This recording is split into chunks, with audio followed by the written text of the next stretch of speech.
ಸಂವಿಧಾನನ ಎತ್ತಿ ಹಿಡಿಯುವಂಥ ಚಿತ್ರ ಮಾಡಿ ಅದನ್ನು ಗಣರಾಜ್ಯೋತ್ಸವದಲ್ಲಿ ಇಂಥ ಪ್ರಮುಖ ವ್ಯಕ್ತಿಗಳು ಸಮಾಜಮುಖಿ ಕೆಲಸ ಮಾಡ್ತಾರೋ ವ್ಯಕ್ತಿಗಳಿಗೆ ಪ್ರದರ್ಶನ ಮಾಡಿದ್ವಿ. ತುಂಬ ಖುಷಿಯಾಗ್ತಾಯಿದೆ. ನಾನು ಒಂದು ವಿಷಯ ಹೇಳಕ್ಕೆ ಬಯಸ್ತೀನಿ. ಪ್ರತಿಯೊಂದು ಸಮುದಾಯದಲ್ಲೂ ಪ್ರತಿಯೊಂದು ಧರ್ಮದಲ್ಲೂ ಎಲ್ಲದರಲ್ಲೂ ಶೋಷಿತ ವರ್ಗ, ತುಳಿತಕ್ಕೊಳಗಾದವರು ಎಲ್ಲರೂ ಇರ್ತಾರೆ. ಅವರೆಲ್ಲರನ್ನೂ ಪ್ರತಿನಿಧಿಸುವಂಥ ಚಿತ್ರ ಇದು. ದಯವಿಟ್ಟು ನಿಮ್ಮೆಲ್ಲರ ಸಹಕಾರ ಈ ಚಿತ್ರದ ಮೇಲೆ ಇರಲಿ. ಈ ಚಿತ್ರ ಇತಿಹಾಸ ಪುಟಗಳಲ್ಲಿ ನಿಲ್ಲುತ್ತೆ. ನಿಮ್ಮ ಸಹಕಾರ ದಯವಿಟ್ಟು ಈ ಚಿತ್ರದ ಮೇಲೆ ಇರಲಿ. Thank you. ಆಡಿಯೋ ಬರ್ತಿಲ್ಲ, ಕೆಲವೆಲ್ಲ ಚಾನಲ್ ಆಡಿಯೋ ಬರ್ತಾ ಇಲ್ಲ.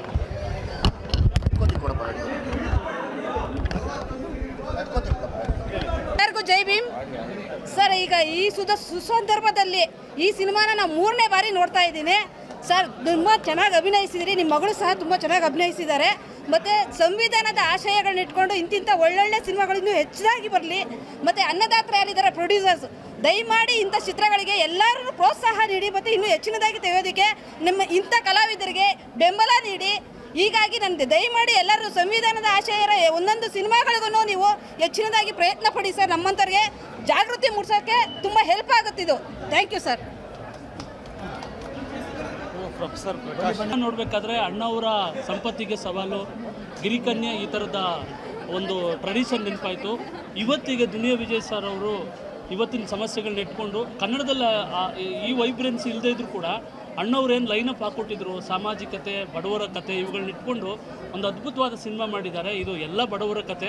ಹಾಗಾಗಿ ಎಲ್ಲರೂ ಬಂದು ಸಿನಿಮಾವನ್ನು ನೋಡಿ. ತುಂಬ ಚೆನ್ನಾಗಿದೆ. ಕನ್ನಡದಲ್ಲಿ ಈ ಥರದ ಒಂದು ಟ್ರೆಡಿಷನ್ ಸಿನಿಮಾದಲ್ಲಿ ಹುಡ್ತಾ ಇರೋದು ಭಾಳ ಸ್ವಾಗತಾರ್ಹ. ಎಲ್ಲರಿಗೂ, ತಂಡಕ್ಕೆ ಮತ್ತು ಎಲ್ಲರಿಗೂ ಕೂಡ ಕಲಾವಿದರಿಗೆಲ್ಲರಿಗೂ ಕೂಡ ಧನ್ಯವಾದಗಳು. Thank you. ಒಂದು ವಿದ್ಯಾರ್ಥಿಯಾಗಿ ಈ ಒಂದು ಮೂವಿ ನೋಡಾದ್ಮೇಲೆ ಏನನ್ಸಿದೆ ಅಂದರೆ, ಈ ಒಂದು ಮೂವಿ ಎಲ್ಲ ಯುವ ಜನರಿಗೆ ಸೇರಬೇಕು. ಮತ್ತು ಎಷ್ಟೋ ಕಡೆ ಇನ್ನು ಹಳ್ಳಿಗಳ ಕಡೆ ಇದೆಲ್ಲ ತುಂಬ ನಡೆಯುತ್ತೆ. ಅಂಥ ಹಳ್ಳಿಗಳ ಕಡೆ ಇದೆಲ್ಲ ತಲುಪಬೇಕು. ಈ ಒಂದು ಜಾತಿ ಅನ್ನೋದು ಇದೆಲ್ಲ ಹೋಗಬೇಕು ಅನ್ನೋದು ನನ್ನ ಅನಿಸಿಕೆ. ಎಲ್ರಿಗೂ ನಮಸ್ಕಾರ. ಆದರೆ ನಾವು ಕನ್ನಡ ಸಿನಿಮಾ ಬರ್ತಿಲ್ಲ ಅಂತೀವಿ. ಆದರೆ ಈ ಥರ ಒಳ್ಳೊಳ್ಳೆ ಮೂವಿ ಬರ್ತಾ ಇದೆ. ಈ ಮೂವಿ ನಮ್ಮ ಯುವ ಜನಾಂಗಕ್ಕೆ ಒಂಥರ, ನಾವು ಈ ಏಜಿಂದನೇ ನಮಗೆ ಇದೆಲ್ಲ ಈ ಮೌಲ್ಯಗಳು ನಮಗೆ ತಿಳಿಬೇಕು. ಒಂಥರ ಈಗ ಏನಂದರೆ, ಈ ಡೆಮೋಕ್ರಸಿ ಅಂದಾಗ, ಕಾನ್ಸ್ಟಿಟ್ಯೂಷನ್ ಅಂದಾಗ ಯಾರು ಮೇಲಲ್ಲ ಕೀಳಲ್ಲ ಅನ್ನೋದು ತುಂಬ ಚೆನ್ನಾಗಿ ಅರ್ಥ ಮಾಡಿಸ್ತಾ ಇದೆ ಇದು. ಈ ಥರ ಒಳ್ಳೆ ಮೂವಿಗಳು ಬರಬೇಕು. ಶುಭವಾಗಲಿ ಮೂವಿಗೆ ಸರ್. Thank you. ನಮಸ್ಕಾರ ಎಲ್ಲರಿಗೂ. ನಾವು ಬದುಕು ಸಂವಾದ ಸ್ಟೂಡೆಂಟ್ಸ್ ಆಗಿದ್ದು, ಇದು ಒಂದು ಮೂವಿ ತುಂಬಾ ಅದ್ಭುತವಾಗಿದೆ. ಯಾಕಂತಂದರೆ ಇತ್ತೀಚೆಗೆ ಎಲ್ಲ ಕಮರ್ಷಿಯಲ್ ಮೂವೀಸ್ಗಳನ್ನ ತೆಗಿತಾ ಇದ್ದಾರೆ. ಆದರೆ ಫಸ್ಟ್ ಟೈಮ್ ಸಂವಿಧಾನ ಮತ್ತು ಕಾನೂನು ಅಂತ ಒಂದು ಥಾಟ್ ಇಟ್ಕೊಂಡು ತೆಗ್ದಿದ್ದಾರೆ. ಇಟ್ಸ್ ಗ್ರೇಟ್ ಅಂತ ಹೇಳ್ತೀನಿ. ಇದನ್ನು ಪುರುಷರಿಗಿಂತ ಫಸ್ಟ್ ಮಹಿಳೆಯರು ನೋಡಬೇಕು. ಯಾಕಂದರೆ ಇದು ತುಂಬ ಮಹಿಳೆಯರಿಗೇ ಮಹತ್ವ ಇದೆ. ಯಾಕಂದರೆ ನಾವೆಲ್ಲ ಹೆಣ್ಮಕ್ಳು ಅಂತಂದರೆ ಮೂಲೆ ಗುಂಪು ಹಾಕ್ತಾ ಇದ್ದೀವಿ.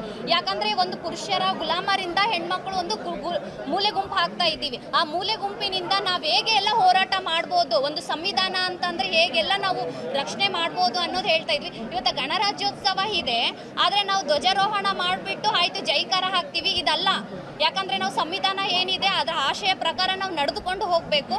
ಇದನ್ನು ಮೂವಿ ತುಂಬ ಚೆನ್ನಾಗಿ ಮಾಡಿಕೊಟ್ಟಿದ್ದಾರೆ.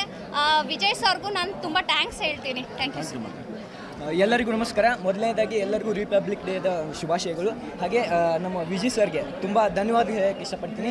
ಯಾಕಂದರೆ ಇತ್ತೀಚೆಗೆ ನಮ್ಮ ಕನ್ನಡ ಇಂಡಸ್ಟ್ರಿ ತುಂಬ ಒಳ್ಳೆ ಸಿನಿಮಾಗಳನ್ನ ಮಾಡ್ತಿದೆ. ಹಾಗೆ ದಲಿತರ ಮೇಲೆ ಶೋಷಣೆ ಆಗಿರ್ಬೋದು, ಹಾಗೆ ಬಡವರಿಗೆ ಏನೇ ಅನ್ಯಾಯ ಆದರೂ ಅದ್ರ ಬಗ್ಗೆನೇ ಸಿನಿಮಾ ತೆಗಿತಾ ಇದೆ. ಹಾಗೆ ಇನ್ನೂ ಒಳ್ಳೆಯ ರೀತಿ ಸಿನಿಮಾನ ತೆಗಿಬೇಕು. ಹಾಗೆ ದುನಿಯಾ ವಿಜಯ್ ಅವರ ಮಗಳು ಆ ಮೇಡಮ್ ಕೂಡ ತುಂಬ ಸಖತ್ತಾಗಿ ಆ್ಯಕ್ಟಿಂಗ್ ಮಾಡಿದ್ದಾರೆ. ಹಾಗೆ ಉಮಾಶ್ರೀ ಅವರು ತುಂಬ ಹಿರಿಯ ಕಲಾವಿದರು, ಅವರು ಕೂಡ ತುಂಬ ಚೆನ್ನಾಗಿ ಮಾಡಿದ್ದಾರೆ. ಹಾಗೆ ನಿರ್ದೇಶಕರಿಗಂತೂ ಎಷ್ಟು ಥ್ಯಾಂಕ್ಸ್ ಹೇಳಿದ್ರು ಸಾಲಲ್ಲ. ಯಾಕಂದರೆ ಇಂಥ ಸಿನಿಮಾಗಳು ಇನ್ನೂ ಬರ್ತಾ ಇರಬೇಕು ಅಂತ ಹೇಳಿ ಎಲ್ಲ ಓಲ್ಡ್ ಟೀಮ್ಗೆ ಎಲ್ಲರಿಗೂ all the best and congratulations ಹೇಳ್ತಾ ಇದ್ದೀನಿ. ಸಿನಿಮಾ ಮಾತ್ರ ತುಂಬ ಸಖತ್ತಾಗಿ ಮೂಡಿ ಬಂದಿದೆ. ಹಾಗೆ ಇದು ಬ್ಲಾಕ್ ಬಸ್ಟರ್ ಆಗೇ ಆಗುತ್ತೆ. Thank you.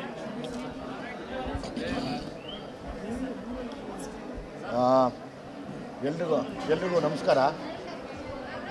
ನಮ್ಮ ಕನ್ನಡ ನಾಡಿನ ಎಲ್ಲ ಪ್ರಗತಿಪರರು, ಚಿಂತಕರು, ಹಿರಿಯ ಪತ್ರಕರ್ತರು, ಹೋರಾಟಗಾರರು, ಚಳವಳಿಕಾರರು ಮತ್ತು ನನ್ನ ನೆಚ್ಚಿನ ಸ್ನೇಹಿತರಾದ ಮಂಜುನಾಥ ಅದ್ದೆಯವರು, ಮುಕುಂದರಾಜ್ ಅವರು, ಇವರೆಲ್ಲ ಸಿನಿಮಾನ ನೋಡಿ ಈ ಸಿನಿಮಾ ಒಂದು ರೆವಲ್ಯೂಷನ್ ಆಗಬೇಕು, ಆವಾಗಲೇ ಇದಕ್ಕೆ ಒಂದು ಅರ್ಥ ಸಿಗುತ್ತೆ ಅಂತೇಳಿ ಎಲ್ಲ ನಮ್ಮ ಜೊತೆ ನಿಂತು ಇವತ್ತು ಇಷ್ಟು ಜನ ಹಿರಿಯರನ್ನ ನಾಡಿನ ದೊಡ್ಡ ದೊಡ್ಡ ಶಕ್ತಿಗಳನ್ನು ಅಂದರೆ ಕನ್ನಡ ನಾಡಿನ ಎಲ್ಲ ಶಕ್ತಿಗಳನ್ನು ಕರ್ಕೊಂಬಂದು ಸಿನಿಮಾನ ಪ್ರದರ್ಶನ ನೋಡಿ ನಮ್ಮನ್ನು ಆಶೀರ್ವಾದ ಮಾಡಿದ್ದಕ್ಕೆ ನಾನು ಯಾವಾಗಲೂ ಚಿರಋಣಿಯಾಗಿರ್ತೀನಿ.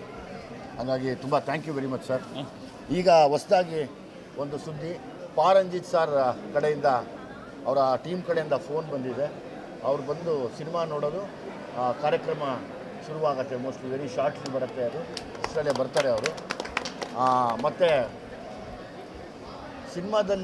ಸಿನಿಮಾನ ನೋಡಿ ನನಗೆ ಪ್ರೋತ್ಸಾಹ ಕೊಡುತ್ತಿರುವಂಥ ಎಲ್ಲ ಫೇಸ್ಬುಕ್ನ ಸ್ನೇಹಿತರು ಅಂದರೆ ದೊಡ್ಡ ಮಟ್ಟದ ಆಶೀರ್ವಾದ ಮಾಡಿ ಒಂದು ದೊಡ್ಡ ರೆವಲ್ಯೂಷನ್ನೇ ಕ್ರಿಯೇಟ್ ಮಾಡ್ತಾ ಇದ್ದಾರೆ. ಹಾಗಾಗಿ ನಾನು ಅವ್ರಿಗೆ ಚಿರಋಣಿಯಾಗಿರ್ತೀನಿ. ಸದಾ ಈ ಥರದ ಒಂದು ಕಥೆಗಳು ಮಾಡೋಕ್ಕೆ ಯಾವಾಗಲೂ ನಾನೊಬ್ಬ ಮುಂದೆ ನಿಂತ್ಕೋತೀನಿ. ನಾನು ಅದ್ರ ಬಗ್ಗೆ ಯೋಚನೆ ಮುಂದೆ ಏನಾಗುತ್ತೆ ಅಂತ ಯೋಚನೆ ಮಾಡಲ್ಲ. ಒಳ್ಳೆಯ ವಿಷಯ ಇದ್ದಾಗ ನಾನು ನನ್ನ ಗುಣಮಟ್ಟನ ಯೋಚನೆ ಮಾಡದಿರ ನ್ಯಾಯ ಏನು, ಸಮಾನತೆ ಏನು, ಅದನ್ನು ಮಾತ್ರ ಯಾವಾಗಲೂ ಯೋಚನೆ ಮಾಡ್ತಾ ಹೋರಾಡೋ ಅಂಥ ವ್ಯಕ್ತಿ ನಾನು. ಸೊ ಹಾಗಾಗಿ ನನಗೆ ಯಾರಿಗೂ ಹೆದರಿಕೆನೂ ಇಲ್ಲ. ಈ ಥರದ ಕಥೆಗಳನ್ನ ಮಾಡೋದಕ್ಕೆ ಇನ್ನೂ ಮನಸ್ಸು ಮಾಡಿದ್ದೀನಿ.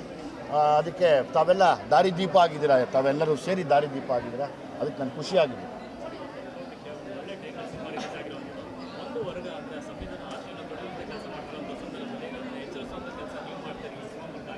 ಹೌದು, ಅಂದರೆ ಕೆಲವರಿಗೆ ಪಾಪ ಇದು ಇಷ್ಟ ಆಗ್ತಾಯಿಲ್ಲ. ಆದರೆ ಅವ್ರಿಗೆ ಗೊತ್ತಿಲ್ಲ, ಎಲ್ಲರ ಮನೆಯಲ್ಲೂ ಬಡವರಿದ್ದಾರೆ, ಎಲ್ಲರ ಮನೆಯಲ್ಲೂ ಕಷ್ಟ ಇದೆ, ಎಲ್ಲರ ಮನೆಯಲ್ಲೂ ಶೋಷಣೆ ಇದೆ, ಎಲ್ಲ ವರ್ಗಗಳಲ್ಲಿ ಶೋಷಿತರಿದ್ದಾರೆ.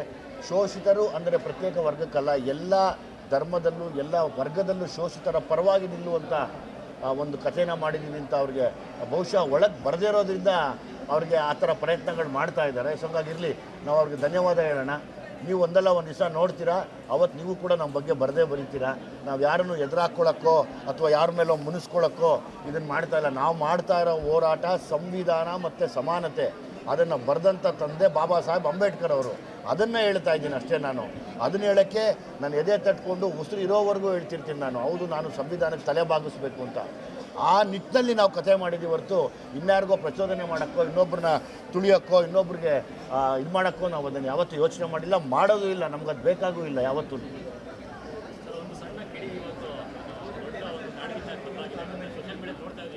ನಿಮ್ಮ ಎಲ್ಲ ಮಾಧ್ಯಮದವ್ರಿಗೂ ನಾನು ಚಿರಋಣಿಯಾಗಿರ್ತೀನಿ. ಗಂಡು ಮಕ್ಕಳು, ಹೆಣ್ಮಕ್ಳು, ತಾವು ಯಾರೇ ಇರಲಿ, ತಮ್ಮೆಲ್ಲರ ಸಹಾಯ ಬಿಗಿನಿಂಗಿಂದ ನಿಂತ್ಕೊಂಡಿದ್ದೀರಾ ಮತ್ತು ಎಲ್ಲವನ್ನೂ ತೋರಿಸ್ತಾ ಇದ್ದೀರಾ. ಸೊ ಹಾಗಾಗಿ ನನ್ನ ಹೋರಾಟದಲ್ಲಿ ತಾವು ಕೂಡ ಭಾಗಿಯಾಗಿದ್ದೀರಾ. ಹಂಗಾಗಿ ನಿಮಗೂ ಒಂದು ಸಲಾಮ್. ಯಾಕೆಂದರೆ ನೀವೆಲ್ಲ ವಿದ್ಯಾವಂತರು, ಓದ್ಕೊಂಡಿರೋರು, ತಿಳ್ಕೊಂಡಿರೋರು, ನೀವೆಲ್ಲ ಜರ್ನಲಿಸಮ್ ಮಾಡಿರ್ತೀರಾ. ಜರ್ನಲಿಸಮ್ ಜೊತೆಗೆ ನಿಮಗೊಂದು ಸಾಮಾಜಿಕ ಕಳಿಕಳಿ ಇದೆ, ಯಾವುದನ್ನು ನಾನು ಹೇಳಬೇಕು, ಯಾವುದನ್ನು ನಾನು ಹೇಳಬಾರ್ದು ಅಂತ. ಹಾಗಾಗಿ ಈಗ ಮತ್ತೊಂದು ಹೊಸ ಸುದ್ದಿ, ಬ್ಯಾಂಗ್ಳೂರು ಯೂನಿವರ್ಸಿಟಿಯ ಎಲ್ಲ ಸ್ಟೂಡೆಂಟ್ಗಳು ನಾವು ಸಿನಿಮಾ ನೋಡ್ತೀವಿ ಅಂತ ಒಂದು ಮೈಸೂರು ರೋಡ್ನಲ್ಲಿ ಯೂನಿವರ್ಸಿಟಿಯಿಂದ ಒಂದು 2 ಕಿಲೋಮೀಟ್ರ್ ಒಂದು ಜಾಥಾ ಮಾಡ್ತಾ ಇದ್ದಾರೆ. ಅದಕ್ಕೆ ನಾನು ಕೂಡ ಭಾಗಿಯಾಗ್ತೀನಿ ನಾಳೆ ಅಲ್ಲ ನಾಡಿದ್ದು ಬೆಳಗ್ಗೆ. ನನಗೆ ಯೂನಿವರ್ಸಿಟಿ ಮಕ್ಕಳು ನೋಡ್ತಾ ಇರೋದಕ್ಕೆ ನಮಗೆ ಸಾರ್ಥಕತೆ ಇದೆ. ಅಲ್ಲೂ ಎಷ್ಟೋ ಜನ ಯೂನಿವರ್ಸಿಟಿಯಲ್ಲಿ ಬಡವರು, ಅಂದರೆ ಎಲ್ಲ ಬಡ ಸ್ಥಿತಿಲಿರುವಂಥ ಸ್ಟೂಡೆಂಟ್ಗಳು ನೋಡ್ತೀನಿ ಅಂದಾಗ ಅದಕ್ಕಿಂತ ಹೆಮ್ಮೆ ಪಡುವಂಥ ವಿಷಯ ಇಲ್ಲ, ಅದಕ್ಕಿಂತ ಸಾರ್ಥಕತೆ ಇನ್ನೊಂದಿಲ್ಲ ನಮಗೆ ನನ್ನ ಗಣೇಶನ ಹೋರಾಟದಲ್ಲಿ. ಸೊ ಹಾಗಾಗಿ ನಾನು ಕೂಡ ಆ ಜಾಥಕ್ಕೆ ಪಾಲ್ಗೊಳ್ತಾ ಇದ್ದೀನಿ.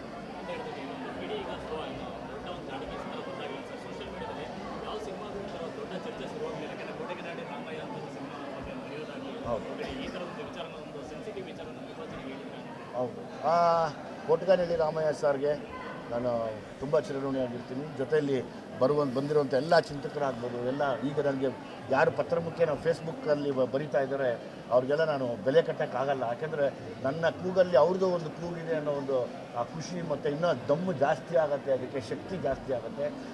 ಆ ನಿಟ್ಟಿನಲ್ಲಿ ಎಲ್ಲರೂ ಖುಷಿಯಾಗಿ ಎಂಜಾಯ್ ಮಾಡ್ತಾಯಿದ್ರು. ಹಾಂ, ಹೌದು, ನಾನು ಗೊತ್ತಿಲ್ಲ, ಗಾಂಧಿನಗರದಲ್ಲಿ ಕೆಲವರು ಪಾಪ ಬಂಡವಾಳ ಊರೋದಕ್ಕೆ ಹಿಂದೆ ಮುಂದೆ ನೋಡ್ಬೋದು. ಅಂದರೆ ಕೆಲವು ಸಮುದಾಯದ ಪಿಕ್ಚರ್ ಮಾಡಿದ್ರೆ ಓಡಲ್ಲ, ಅದು ಮುಂದೆ ಬರಲ್ಲ, ನಮ್ಮ ಬಂಡವಾಳ ನಾಶ ಆಗುತ್ತೆ ಅನ್ಬೋದು. ಆದರೆ ಪರವಾಗಿಲ್ಲ, ನಾನೇ ಬಂಡವಾಳ ಹಾಕಿ ಎಲ್ಲ ಸಮುದಾಯಗಳ ನೊಂದಂಥ ಎಲ್ಲ ಸಮುದಾಯಗಳ ಪಾತ್ರ ನಾನು ಮಾಡ್ತೀನಿ, ಬಿಡಲ್ಲ. ನಿಮಗೆ ಲಾಭ ಬರಲ್ಲ, ಅದರಿಂದ ಆದಾಯ ಇಲ್ಲ, ಅದಕ್ಕೆ ನಾನು ಹಾಕೋದು ವೇಸ್ಟು ಅಂತ ನೀವು ಯಾರ್ಯಾರ್ದೋ ಮಾತು ಕೇಳಿಕೊಂಡು ರಾತ್ರಿ ಹೊತ್ತು ತಲೆ ಕೆಡಿಸ್ಕೊಂಡು ಕುತ್ಕೊಳ್ಳೋಕ್ಕಿಂತ ನಾವು ಹಗಲೊತ್ತು ಅದು ಕೆಲಸ ಮಾಡ್ತೀನಿ. ಎಲ್ಲ ಸಮುದಾಯಗಳ ಪಾತ್ರಗಳನ್ನು ನಾನು ಬದುಕಿರೋವರೆಗೂ ಮಾಡ್ತೀನಿ. ಅದನ್ನು ಎತ್ತು ತೋರಿಸೋದು ನನ್ನ ಜವಾಬ್ದಾರಿ. ಬಾಬಾ ಸಾಹೇಬರ ಏನು ಒಂದು ಹೋರಾಟ ಇದೆ ಅದರಲ್ಲಿ ನಾನು ಕೂಡ ಜೊತೆಲಿ ನಿಂತ್ಕೋತೀನಿ. ನಾನೊಬ್ಬ ಅನುಯಾಯಿಯಾಗಿ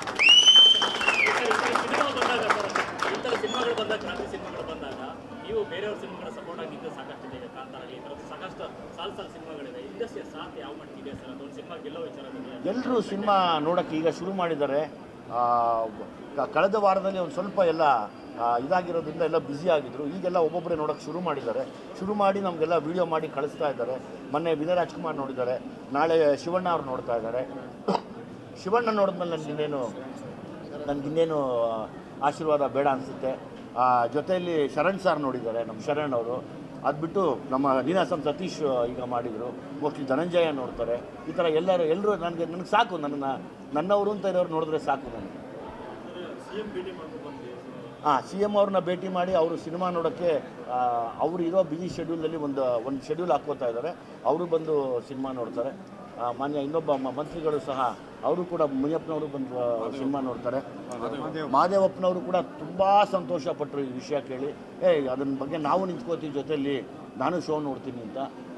ಇದಕ್ಕಿಂತ ದೊಡ್ಡ ಆಶೀರ್ವಾದ ಬೇಡ. ಈಗ ಮಾವಳ್ಳಿ ಶಂಕರಣ್ಣ ಮತ್ತು ನಮ್ಮ ಅಧ್ಯಕ್ಷ ಸರ್ ಎಲ್ಲ ಕೂತ್ಕೊಂಡು ಸರ್ಕಾರಕ್ಕೆ 100% ರಿಯಾಯಿತಿಯ ಒಂದು ಪತ್ರನ ಕೊಡಬೇಕು ಅಂತ ಪ್ರಿಪೇರ್ ಮಾಡ್ತಾ ಇದ್ದಾರೆ. ಇದಕ್ಕಿಂತ ಇನ್ನೇನು ಸಂತೋಷ ಬೇಕು ನನಗೆ. ಹೌದು, ಈಗ ಈ ಲ್ಯಾಂಡ್ ಪದ್ಧತಿಯಿಂದ ಏನೇನು ನೊಂದಿದ್ರು ಅದ್ರ ಬಗ್ಗೆ ಅವರು ನನಗೆ ಹೇಳಿದ್ರು. ನಾವೆಲ್ಲ ನೋಡಿದ್ದೀವಿ, ತುಂಬ ಅನುಭವಿಸಿ ಬಂದಿದ್ದಕ್ಕೆ ಇವತ್ತು ಇಷ್ಟು ಗಟ್ಟಿ ನಿಲುವು ತೊಗೊಂಡು ನಾವು ಮಾತಾಡ್ತಾ ಇರೋದು ಅಂತ. ಅದಕ್ಕೆ ಕೂಡ ಅವರು ಯಾವಾಗಲೂ ಎಲ್ಲ ಶೋಷಿತ ವರ್ಗಗಳ ಪರವಾಗಿ ನಿಂತು ಇವತ್ತು ಮುಖ್ಯಮಂತ್ರಿ ಸ್ಥಾನದಲ್ಲಿರೋದಕ್ಕೆ ನಿಜವಾಗ್ಲೂ ಗ್ರೇಟ್ ಅನಿಸುತ್ತೆ ನನಗೆ. ತೆರಿಗೆ ವಿನಾಯಿತಿಯ ಪತ್ರವನ್ನು ನಾವಂತೂ ಕೊಡ್ತೀವಿ. ಮಾಡೋದು ಬಿಡೋದು ಸರ್ಕಾರಕ್ಕೆ ಬಿಟ್ಟಿರೋದು. ಯಾಕೆಂದರೆ ಸರ್ಕಾರ ಇವತ್ತು ಈ ಥರ ಒಂದು ಕತೆ ಎಲ್ಲ ಕಡೆ ಅಂದರೆ ಅಭಿಪ್ರಾಯಗಳಂದರೆ ಪ್ರಾಮಾಣಿಕ ಅಭಿಪ್ರಾಯಗಳನ್ನು ಫೇಸ್ಬುಕ್ ಮೂಲಕ ತಿಳಿಸಿದಾಗ ಸರ್ಕಾರ ಅದ್ರ ಕಡೆ ಗಮನ ಕೊಟ್ಟು ಒಂದು ರಿಯಾಯಿತಿ ಕೊಡೋದು, ಮತ್ತು ಇನ್ನೊಂದು ಸರ್ಕಾರದಿಂದ ಒಂದು ನೋಟಿಸ್ ಜಾರಿ ಮಾಡಲಿ ಅನ್ನೋ ನನ್ನ ಆಸೆ ಇದೆ. ಏನಂದರೆ ಎಲ್ಲರೂ ಇಂಥ ಒಂದು ಒಳ್ಳೆಯ ಸಿನಿಮಾ ನೋಡಿ ಅಂತ. Thank you very much. Thank you.